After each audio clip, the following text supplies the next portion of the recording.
before the throne of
Receive His word.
Test, test, test. Good. I think we're on. I'll just wait for them to close the door.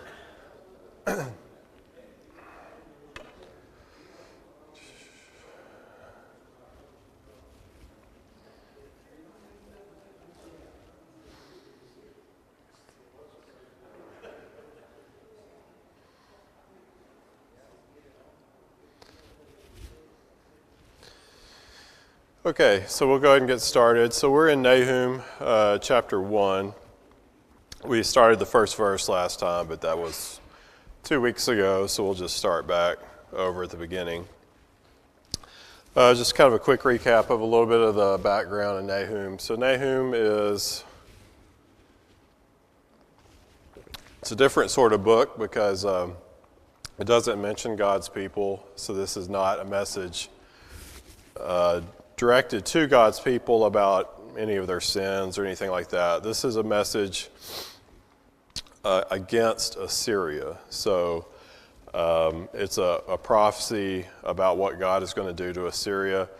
Now, I don't know if I mentioned this in the intro or not, but this message would not have been delivered in Assyria. So the Assyrian people would not have known about this. This is a message to God's people, but about Assyria. So it's a message that's supposed to be a message of hope for God's people to know that their enemy is going to be defeated. And that's what the point of the book is about. The message is hard to pin down the exact date, but it's somewhere in the middle to latter half of the 600s. So Nineveh is going to eventually fall in 612 BC to the Babylonians, so it would be before that, but somewhere probably between like 650 and all the way up to 612 potentially. So somewhere in that latter half of the 600s BC is when this is going to take place. Okay, so we'll just start back at verse 1. Reading in the New King James, it says the burden against Nineveh. The ESV says the oracle concerning Nineveh. And then it goes on to say the book of the vision of Nahum the NLCOC. So there's actually two different headings here. The first sentence and then the second sentence are two different headings. This is the only prophetic book in the Old Testament that has two headings like this to it. And so the first heading, the burden or the oracle against Nineveh, it's a Hebrew word that means, usually when it's used, it means it's a message against a foreign country is what it's talking about. So it's a message against Nineveh. And then the second sentence, it says the vision of Nahum. So Nahum is not actually called a prophet in the book, but the fact that he is someone that receives a vision means that he is a prophet. The word for vision in Hebrew is the same word that you get the word seer from. So the fact that he's receiving a vision means that he's a seer, and a seer is a synonym for a prophet. So that means he is a prophet. Now, if you notice in the intro here, there's a lot of things missing that you normally will see. One, it doesn't mention his father's name. 2, it doesn't mention the king during the time that he's working as a prophet. And that makes it difficult to pin the date down because you don't know who is the king at the time. The only thing it says that he's an Elkoshite, or the ESV just says he's from Elkosh, but nobody's really sure what Elkosh is. A lot of people assume it's in Judah, but it's not really certain where that city was located. Okay, so that's the intro. Verses 2 through 8 form a poem. And there's some different stages to the poem, so we'll take each stage each one at a time. But the first 2 through 8 is a poem, so you kind of have to look at that as a unit together. Okay, so the verse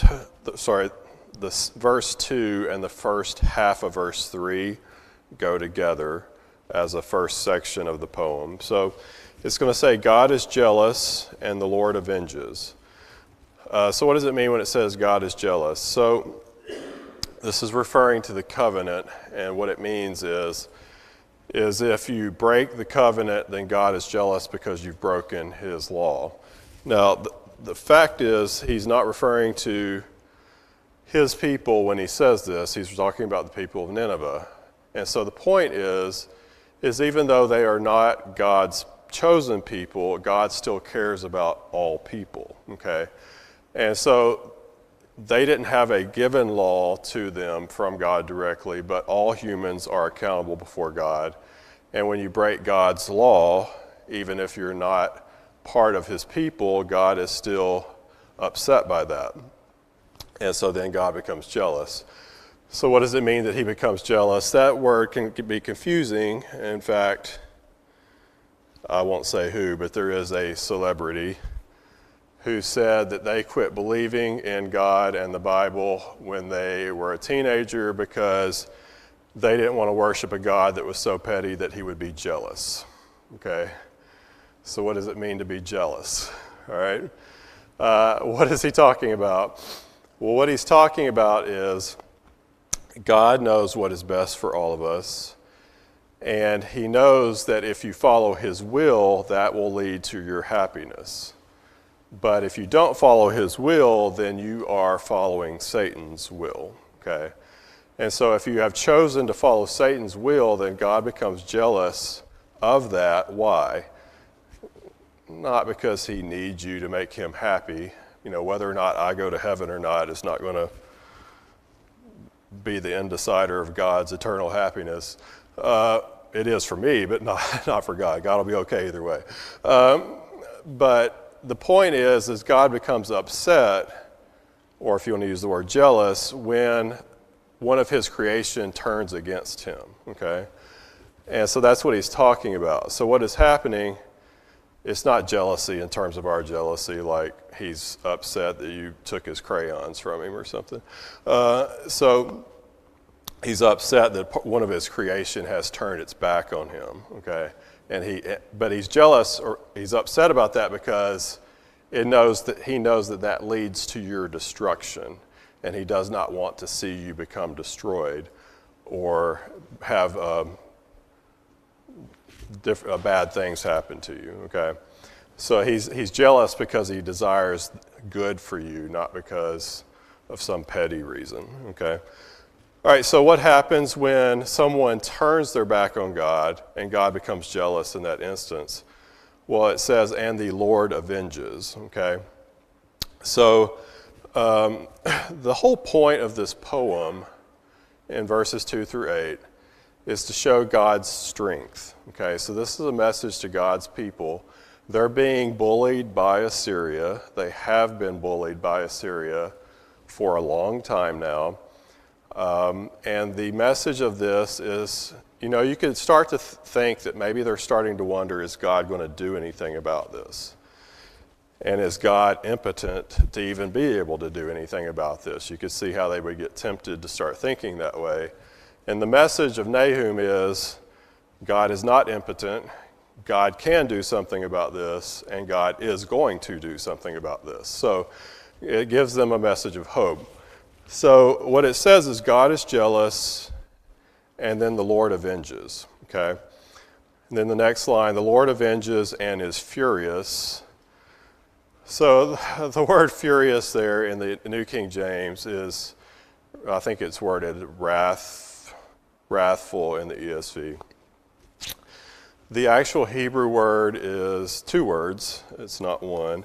It's, let me clear my throat so I can pronounce this letter. It's Baal Hema, okay? Now, if you'll notice, I'll pronounce it in more of an English style. Baal Hema, okay? We've all heard the name Baal before. So God is referring to himself as Baal Hema, okay? What does that mean? The word Baal just means Lord, okay? You can have human lords, you can have the Lord, which would be God himself. So what does this mean? It literally means Lord of wrath, okay? So and if you look at that second line of verse 2, it says the Lord of vengeance and he is the Lord of wrath, basically is what it says, okay? Now your translation may say something different, but that's what it literally means. And so the point is this: if you turn your back on God, you're going to suffer the wrath of God, okay? And Assyria has turned their back on God. God has given them a long time to turn away from their evil, and they have chosen not to do so. And so it has come to the point that God is no longer going to give them second chances. Instead, he is going to pour out his wrath upon them, okay? Now, that is a message to all of us. You never want to be the target of God's wrath, all right? Once you become the target of God's wrath, nothing good is going to happen at that point. So he calls himself the Lord of wrath. And another thing that we should kind of take from this too, as we look around our country, we start to get very despondent over the direction things are going, and for good reason, and we should do things about that. But ultimately, the message here of Nahum to the people of God is, if you're an enemy of my people, you're an enemy of me, okay? And so if we think about that in modern day context, if you're an enemy of God's people in this country today, or any country, then that means you're an enemy of God. And God will eventually do something about it, all right? So as you look around the world today, how many countries could you point a finger at and say, they've been guilty of human atrocities for, Syria's been doing this about 200 years. So as you look around the globe and you say, that country's been doing that for at least 200 years. When will God's wrath come upon them? Okay? And you might could start to say, how long has our country been doing that too? Okay? So God is patient up to a point to give people a second chance or a chance to return to him or come to him for the first time. But eventually, the second chances run out and the Lord of wrath will appear, okay? So we need to take a little hope ourselves in the fact that the Bible teaches us we are not to avenge. God will avenge, okay? And God will always avenge, either in this life and or the next. But that is the message that Nahum is conveying, is that God is going to be the one to avenge, okay? So as you keep reading in the third line of verse 2, it says, the Lord will take vengeance on his adversaries, and he reserves wrath for his enemies. The Lord is slow to anger and great in power, and he will not at all acquit the wicked. So the point is, okay, the time has come. God is going to pour out his wrath on them. He is not going to acquit them. In other words, he's not going to let them off the hook. There is no second chance at this point. They have been declared guilty, and they are going to be punished, okay? Now, the thing is, at this particular time, Assyria is the world power. So if you're an Israelite or a Judean listening to this message, you might start to think, well, how is this going to play out? Because no one's strong enough to defeat them. This is a great message and all, but how is this going to work? Okay. Well, God's going to kind of lead into that now. So he says, he's going to start by basically saying, I'm in control of nature, and if I can control nature, punishing some humans is not nearly as hard as controlling nature. So if I can do this thing over here, then I can definitely do this other thing over here. All right, so he starts by saying, midway through verse 3, the Lord has his way, so the Lord can do what the Lord wants to do. And then he's going to show us some ways in which the Lord has had his way in the past. So he says, in the whirlwind and in the storm, in other words, God controls those things. And the clouds are the dust of his feet, meaning what it really means is that the first line means in the whirlwind and in the storm means God is in control. The second line means God will act quickly. When he decides to act, he can act fast. It basically, when it says the clouds are the dust of his feet, it means like he's walking on the clouds, but he's able to run. And so it's like he's kicking up dust as he runs. That's kind of the image that he's trying to paint here. But the point is that when he decides to act, he can act fast, okay? So they may be sitting back thinking, we've been suffering this from Assyria for 200 years. You know, what's going to happen and how quick is it going to happen? Well, God's saying, one, I can make it happen, and two, I can make it happen quick if I want to, which he ultimately does, make it happen very fast. Syria goes from the world power to not even a country anymore in less than 20 years. Okay, so this does happen really quick, relatively speaking. All right, so verse 4, he says, he rebukes the sea and makes it dry. What's he referring to? He's referring to when God parted the Red Sea. So he's now referring back to some things in their history where God has controlled nature to prove the point that God is in control. And once God decides to act, he can do things as fast as he wants and as miraculously as he wants. So he rebukes the sea and makes it dry. That's the reference to the Red Sea. The next one, he dries up the rivers. That's the reference to when he parted the Jordan River so the Israelites could cross into the Promised Land. So that's what those are two referencing. The next line, Bashan and Carmel wither. Bashan is in northeast Israel, which was in the tribe of Manasseh. That was a high elevation area that was very lush for raising crops and raising cattle. Carmel is in the northwest. It's the mountain range along the Mediterranean Sea. So he's saying the northeast corner and the northwest corner of Israel, he can make them dry, bring a drought upon them. And then he says, and the flower of Lebanon wilts. Lebanon was also, obviously, the trees are there, and it's a very lush area. So he's describing three areas that are very lush, and he just says, I can make these lush areas wither. In other words, I can bring a drought upon them if I want. I'm in control of all this. So then he says, verse 5, the mountains quake before him, the hills melt, and the earth heaves at its presence. Yes, the world and all who dwell in it. So in other words, God's in control of nature. So if God can make the mountains quake and God can make the hills melt, do you think he can make a nation fall apart? Sure. Okay. That's a much lesser thing for him to do than to make the mountains quake and the hills melt. Okay. So that's the point he's getting at. So that whole section is basically a message of if God can do this harder thing, then he can definitely do this easier thing. Okay?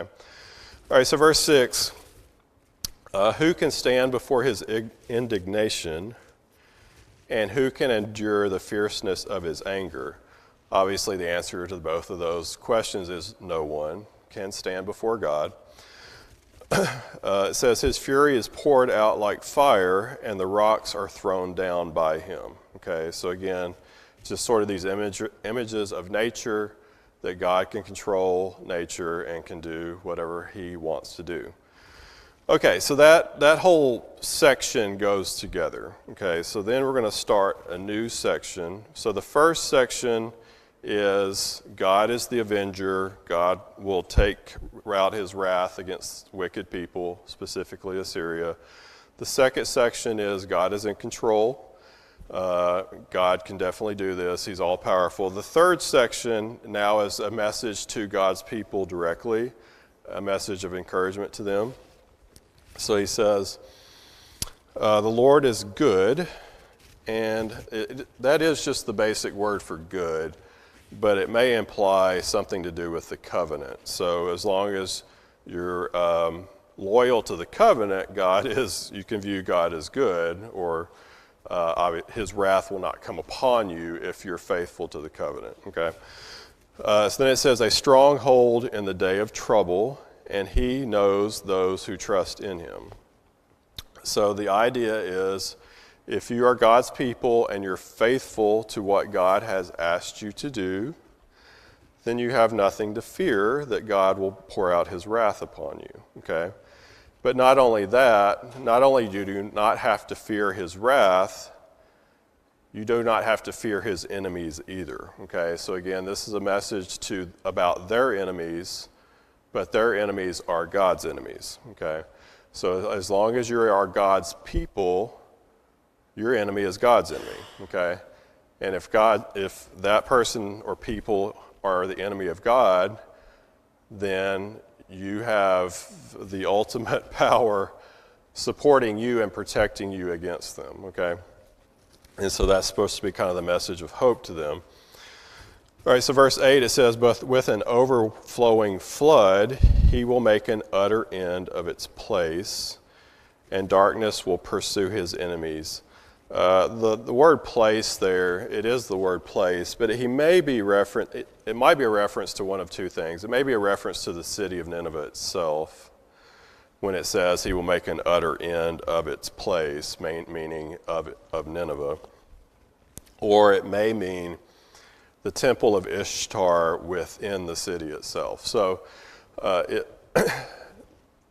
Syria had multiple gods that they worshipped. I won't remember them all off the top of my head, but there's the two main ones in Nineveh are Ishtar and Nabu.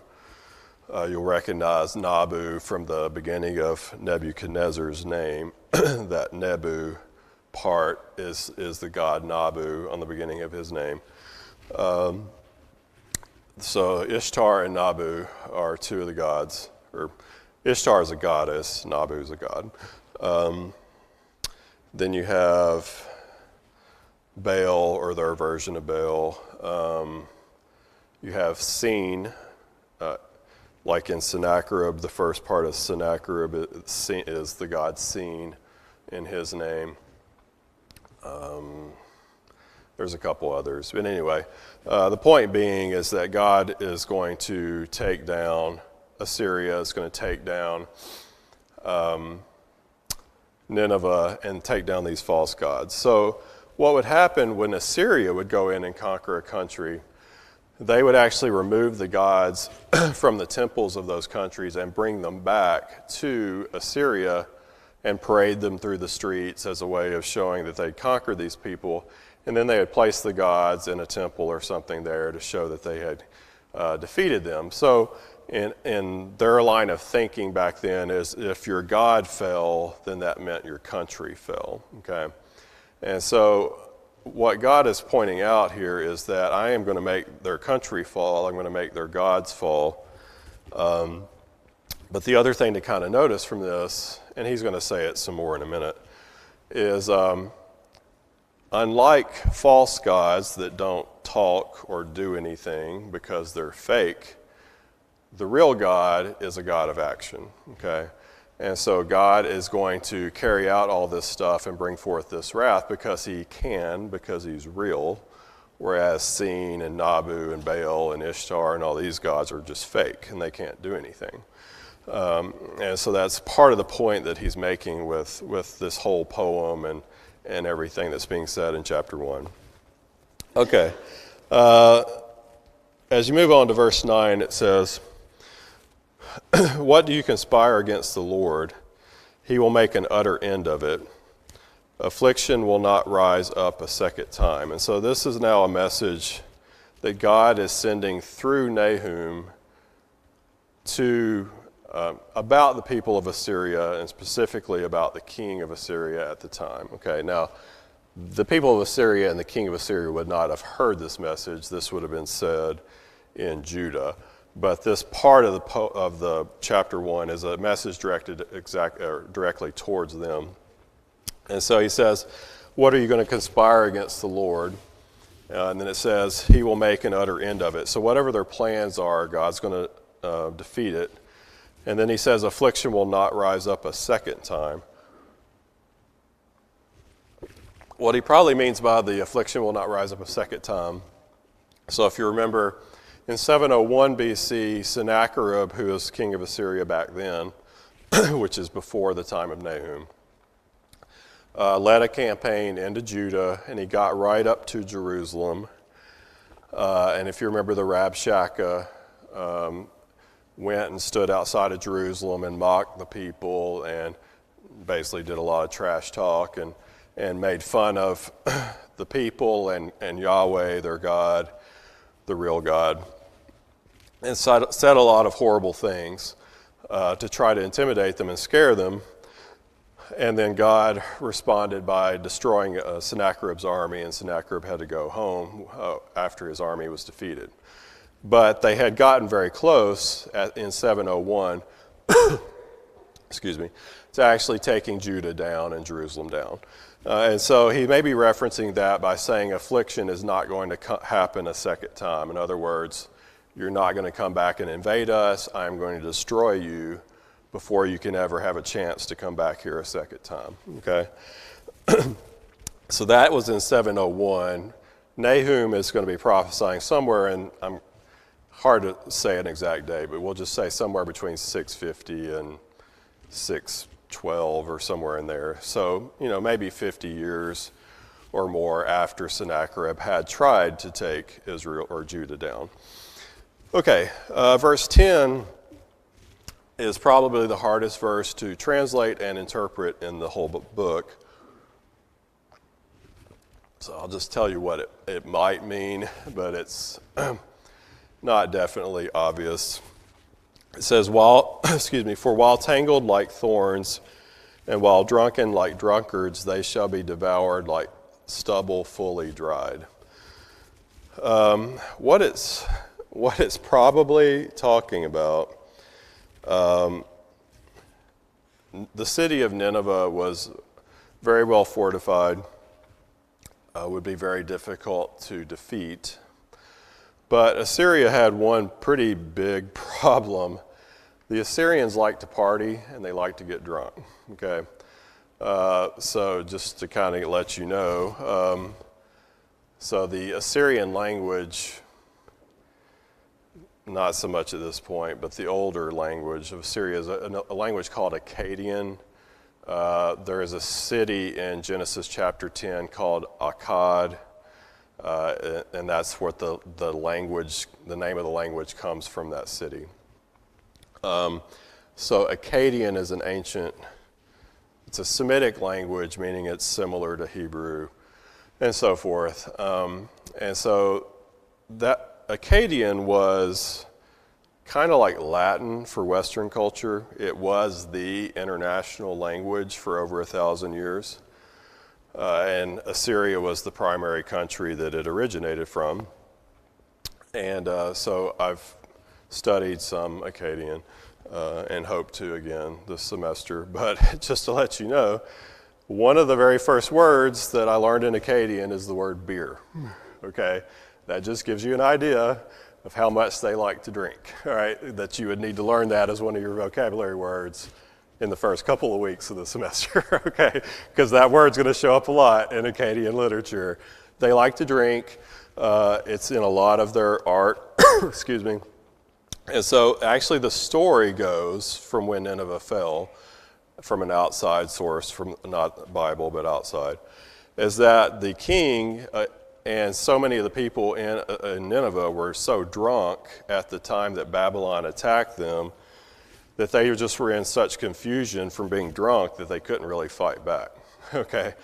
And maybe that's what Nahum is referencing here, or God through Nahum is referencing. Anyway, the point is that even though they should be strong and should be able to fight against this, they're not going to be for whatever reason.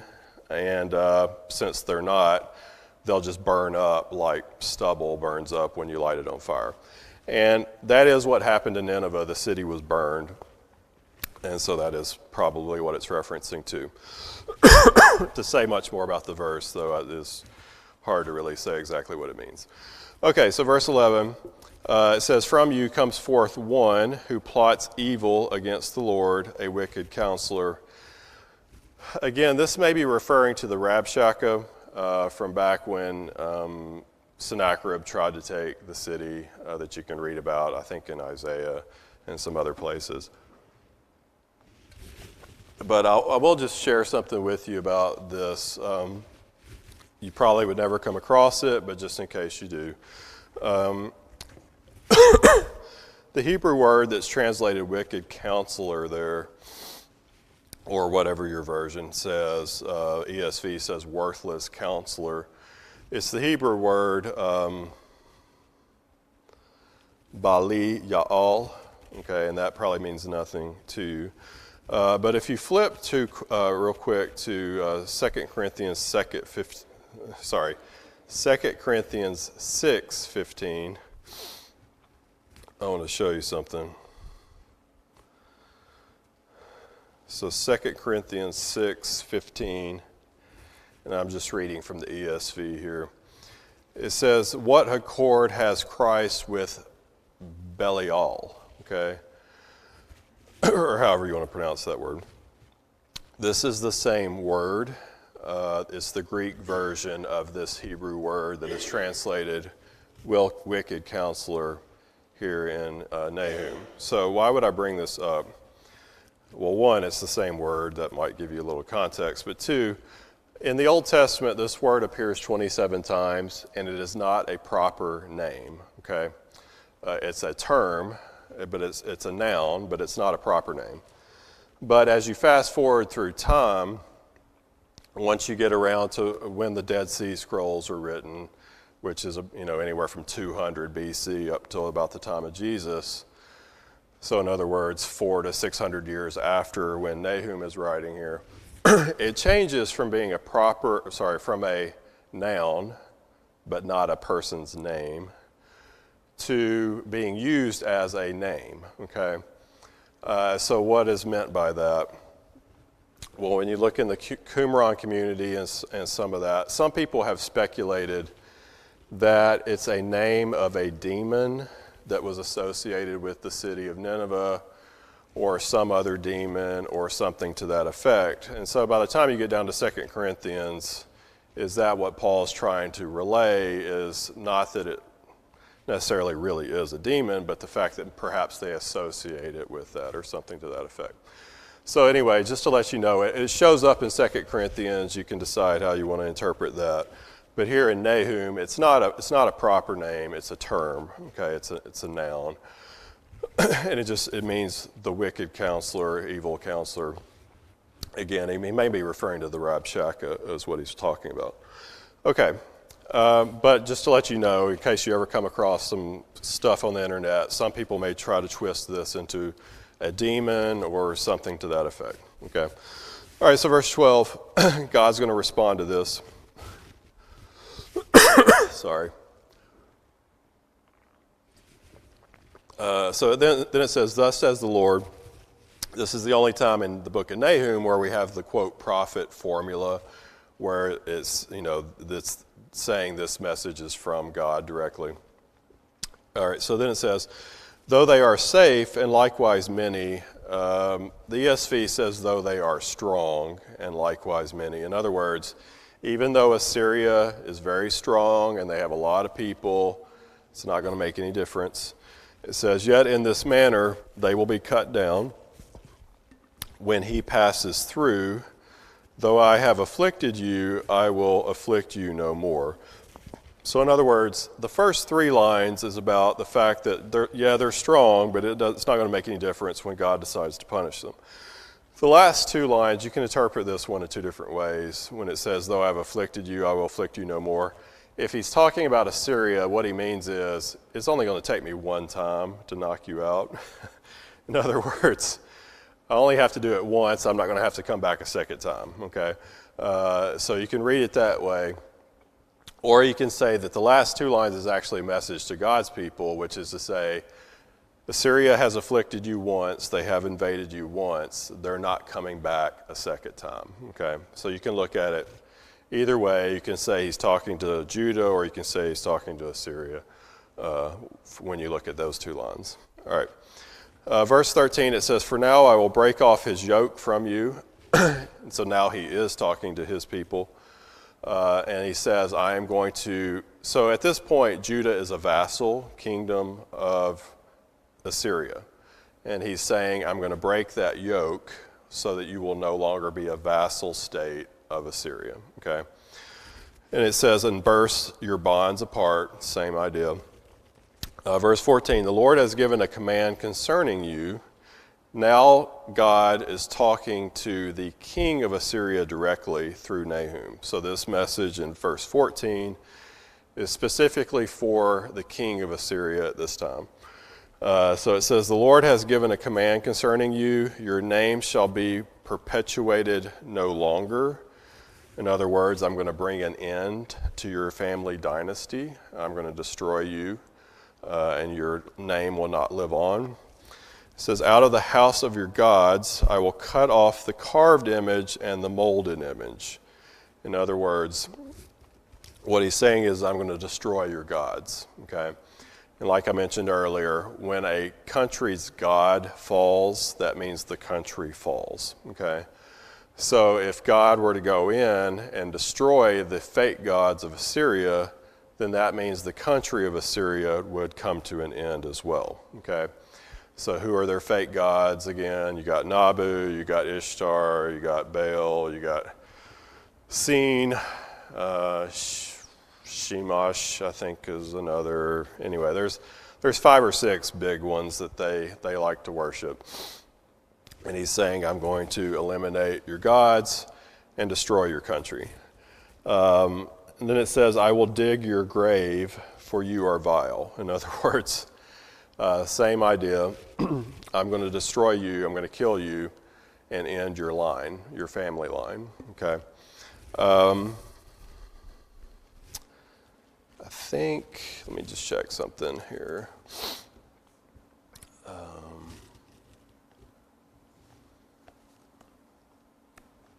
Next verse, okay. All right, so verse 15 is the last verse we'll do tonight. This verse actually in the Hebrew Bible is the first verse of chapter 2, which will tell you that the idea of what he's talking about is going to shift here. Obviously in English we've left it in chapter 1, but in the Hebrew Bible it's in chapter 2. So it says, behold on the mountains the feet of him who brings good tidings. In other words, you get this image. So if you know, Jerusalem is in an elevated place, and there are hills or mountains around the city. So you get this image of someone arriving to Jerusalem, and they're on the mountaintop, and they're about to shout down to the city a good message, okay? So it says, behold on the mountains the feet of him who brings good tidings, who proclaims peace. In other words, you have somebody that's shouting from the mountains around Jerusalem that there's peace. In other words, Assyria has been defeated, that kind of thing. And it says, O Judah, keep your appointed feasts. And what he may be talking about here is that while they were under Assyrian oppression, they weren't able to keep their feasts, okay? Because that may have been viewed as insubordination to Assyria. But he's saying that, okay, Assyria is going to be destroyed, so you can start resuming your feast again. And then he says, perform your vows And what he may be referencing there is, perhaps some of the people had made a vow to God that, oh God, if you release us from this terror that Assyria has upon us, I'll do whatever, X, Y, or Z. And God is saying, okay, you said you'd do this. I'm getting rid of them, so you need to keep the vows you made to me, okay? And it says, for the wicked one shall no more pass through you. The word wicked one there, that is the same word as wicked counselor up in verse 11, that Bali Ya'al, which, again, some people will try to make the claim it's a demon or something to that effect.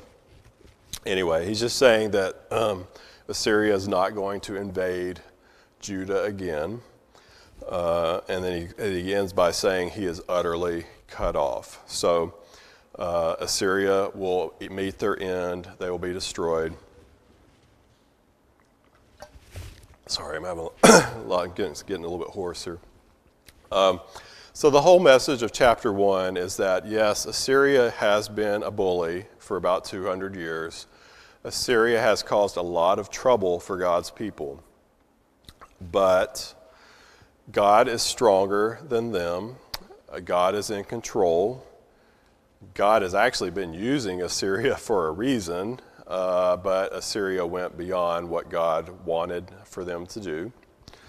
And so he's saying, okay, I'm in control. I am going to bring my wrath upon them and end this situation. Okay, so all of chapter 1 for God's people would be viewed as a very positive message, okay? Their oppressor is going to be defeated, they're going to be eliminated, and so forth. Now, he doesn't say anything about who's coming in next and what's going to happen next, but just that Assyria is going to get knocked off, okay? But again, this would be hope for God's people, but we should also kind of keep this in mind as hope for us as well, that, no matter what happens in our country or other countries, God is in control. Sometimes we can't see the bigger picture for why things are happening the way they're happening. The bottom line is we have to remain faithful even if things become bad. And just also keep in mind that as long as we're God's people, our enemies are also God's enemies, okay? And God will avenge us and himself eventually, okay? So we need to kind of keep that in mind. We need to just stay the course, and eventually, in some way, shape, or form, God's wrath is going to be poured out on them too, okay? Not that I'm cheering for bad things to happen to people, but the reality is it will eventually happen for them too. So we'll stop there for tonight. Does anybody have any questions or comments you want to make before we stop? Okay, good to see everybody. Hope you have a good rest of the week.